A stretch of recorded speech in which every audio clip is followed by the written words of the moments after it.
Tataya lahat, hindi magtitipid. Gagawin ang dapat kong gawin.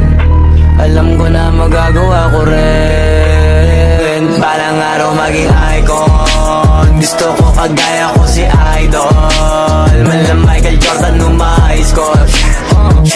Kilalang magaling pagdating sa ring. Balang araw maging icon. Gusto ko kagaya ko si Idol. Kaya yung tiyaga ko tina-times 4. Rat-rat lagi parang rifle.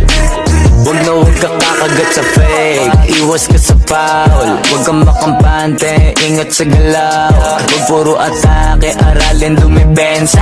Minsan din depende yan kung paano ka pumwersa. Minsan kailangan pagbay ng pasensya. Isa yan sa mga pangunahing diferensya. Pag natambakan ka na doon ka mag-apit. Pero pag nakalaman ka na nakakampante, sana kuha mo yung punto. Mula simula hanggang sa dulo. Dapat isagad mo yung laro mo. Dapat lagi nakatuto kada minuto. Balang araw maging icon. Gusto ko kagaya ko si Idol. Mala Michael Jordan nung ma-high score.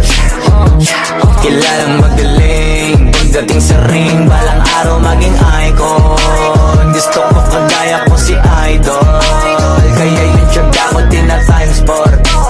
Rat-rat lagi parang rifle. Kasama na sa laro, natural lang madapa, natural lang matalisod, natural mabutata. Di ka dapat atitina, di ka dapat mauga, di ka dapat nanghihina, di nila pwede makita. Kung matalo manalo, hanapin kung saan ka mali, para malaman mo rin kung saan mo kailangan magbawi. Yung pinakamagaling na ikaw, paano palabasin?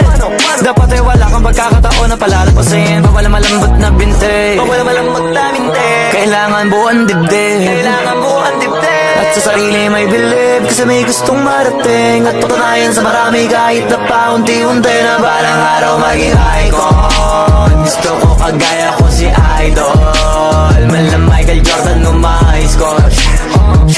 Kilalang magaling pagdating sa ring. Balang araw maging icon. Gusto ko kagaya ko si Idol.